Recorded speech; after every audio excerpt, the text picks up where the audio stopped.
Now जो next learning outcome हमें achieve करना है वो है Shannon Hartley law. Basically Shannon Hartley law जो हमें स्टडी करना है वो चैनल कैपेसिटी से रिलेटेड ही एक बहुत ही इंपॉर्टेंट लॉ है।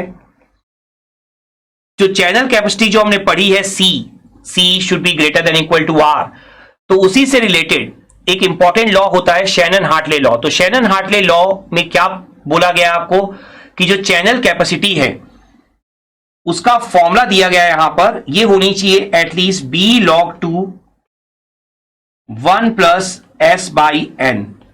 अब इस लॉ का मीनिंग क्या है, इस लॉ को आप किस तरीके से एग्जाम में आपके लिए किस तरीके से इंपॉर्टेंट है ये लॉ, ये सारी चीजें यहां पर मैं एक्सप्लेन करूंगा।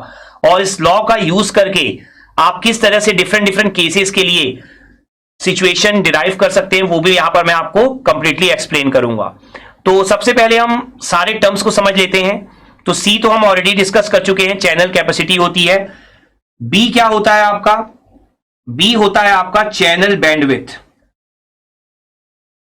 और एस बाई एन क्या होता है आपका, एस बाई एन होता है आपका सिग्नल पावर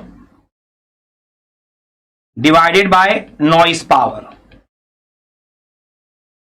और ये इसे हम एनालॉग कम्युनिकेशन सिस्टम में भी पढ़ते हैं, इसे हम क्या बोलते हैं एसएनआर।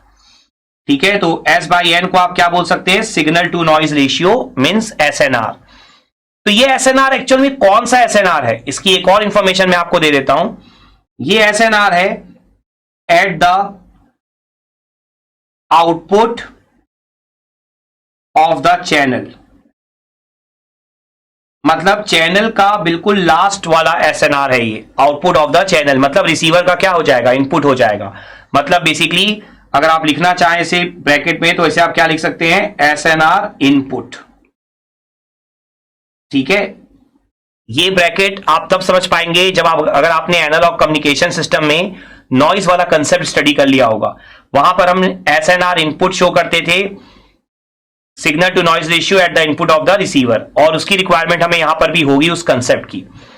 तो यहां पर ये जो एसएनआर इनपुट है आपका, सबसे इंपॉर्टेंट बात जो आपको एग्जाम में लिखनी नहीं है किसी थ्योरी में, लेकिन आपके न्यूमेरिकल के लिए मैं यहां पर आपको सबसे इंपॉर्टेंट बात यहां पर शो करने जा रहा हूं।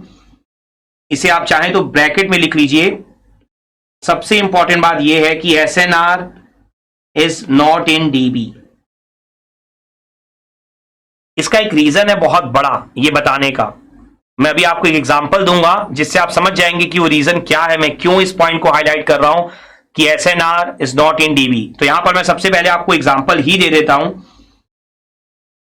मान लीजिए आपको एक क्वेश्चन दिया हुआ है जिसमें आपको चैनल कैपेसिटी निकालने के लिए बोला है। बेसिकली ये कोई क्वेश्चन नहीं है, बस आपको समझाने के लिए, फॉर्मूला समझाने के लिए मैं कुछ वैल्यूज ले रहा हूं और उसके थ्रू चैनल कैपेसिटी आपको समझा रहा हूं। तो देखिए, मान लीजिए आपको यहां पर बी दिया हुआ है 5 किलोहर्ट्ज, ठीक है। उसके अलावा आपको एस बाई एन दिया हुआ है 31 डीबी, ठीक है। और आपसे बोला क्या है निकालने के लिए, आपसे बोला है सी निकालने के लिए। अब आप देखिए, जब आप इसको सॉल्व करेंगे तो सी की वैल्यू क्या है, बी 5, आंसर किलो में लिख दीजिएगा, log 2 क्या है फॉर्मूला हमारा 1 प्लस एस बाई एन। देखिए अभी मैं गलत आंसर लिख रहा हूं सिर्फ आपको समझाने के लिए कि एग्जाम में आप कितनी बड़ी गलती करते हैं। देखिए यहां पर आप करते क्या है, 31 वैल्यू देखकर आप बहुत खुश हो जाते हैं। आप सोचते हैं 1 प्लस 31 कितना हो जाएगा, 32। तो शायद ये बिल्कुल सही होगा, तभी तो log 2 32 आ रहा है, क्योंकि log 2 32 मैंने आपको लास्ट लेक्चर में भी बताया हुआ है कि log 2 में अगर 2 की पावर वाला टर्म आ जाए तो आंसर आप डायरेक्ट लिख सकते हैं। तो 5 log 2 की पावर 5, तो आंसर क्या हो जाएगा, 5 सामने आ जाएगा। तो log 2 कितना होता है, 1 होता है, तो आप आंसर लिख देंगे 25 किलो बिट्स पर सेकेंड। किलो में आंसर क्यों लिखा आपने, क्योंकि 5 किलो में था। 31 हो गया, 15 हो गया, 7 हो गया, ऐसी सारी वैल्यूज में 2 की पावर बन जाएगी। क्यों, 31 प्लस 1 32, 7 प्लस 1 8, 15 प्लस 1 16, तो सब में 2 की पावर बनेगी और आपको लगेगा हाँ 2 की पावर 3, 2 की पावर 4, इनका log 2 निकालना बहुत ईजी होता है, इसलिए शायद एग्जाम में ऐसी परफेक्ट वैल्यू गिवन होगी और आप बिना सोचे समझे जल्दी जल्दी वैल्यू पुट कर देते हैं और आपका आंसर गलत हो जाता है। ऐसा बहुत बार बहुत लोग ऑब्जेक्टिव एग्जाम में गलतियां करते हैं। तो यहां पर जैसा मैंने जो हाईलाइट किया है point, SNR is not in dB, और आपको जानबूझ के कंफ्यूज करने के लिए वो डीबी में कुछ ऐसी वैल्यू देता है जिससे कैलकुलेशन इतना आसान दिखे और आप जल्दी से कर ले, और आप वहां पर गलती कर जाते हैं। तो इस बात को बिल्कुल ध्यान रखना है, यह गलती आपको बिल्कुल भी नहीं करनी है।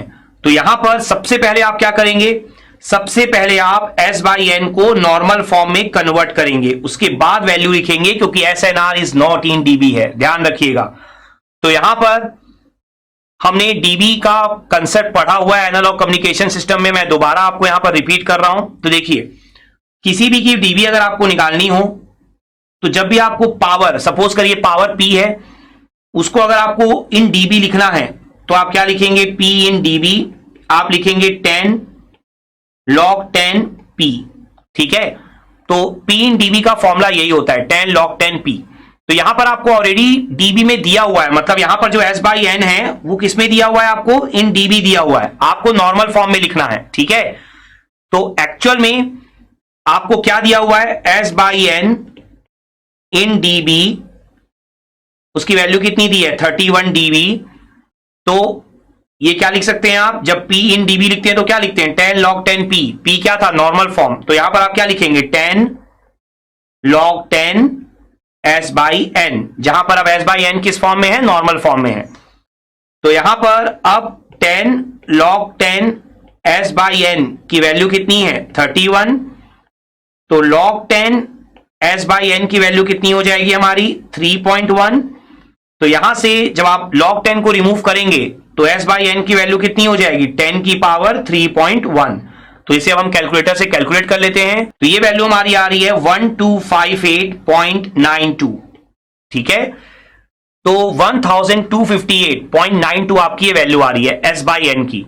तो ये वैल्यू आपको पुट करनी है, ना कि 31, ठीक है। तो यहां से जब आप चैनल कैपेसिटी अब कैलकुलेट करेंगे तो अगेन आप वही लिखेंगे, B मतलब 5 log 2 1 प्लस 1258.92, ये कितना हो जाएगा, 5 log 2, ये कितना हो जाएगा 1259.92, ठीक है। इसकी हम वैल्यू निकाल लेते हैं यहां पर और देख लेते हैं चैनल कैपेसिटी कितनी आ रही है। तो ये वैल्यू हमारी लॉग वाली आ रही है 10.299, ठीक है। इसे हम 5 से मल्टीप्लाई कर देते हैं, तो ये हमारी वैल्यू आ गई चैनल कैपेसिटी की 51.49। और एक बात ध्यान रखिएगा, जो यूनिट आपने लिखी है वो यूनिट आपने किस पे लिखी हुई है, किलो में, क्योंकि आपने 5 किलो हर्ट्ज दिया था, आपने वहां पर 1000 पुट नहीं किया था। तो आप क्या लिखेंगे, किलो, चैनल कैपेसिटी की यूनिट क्या थी, बिट्स पर सेकेंड।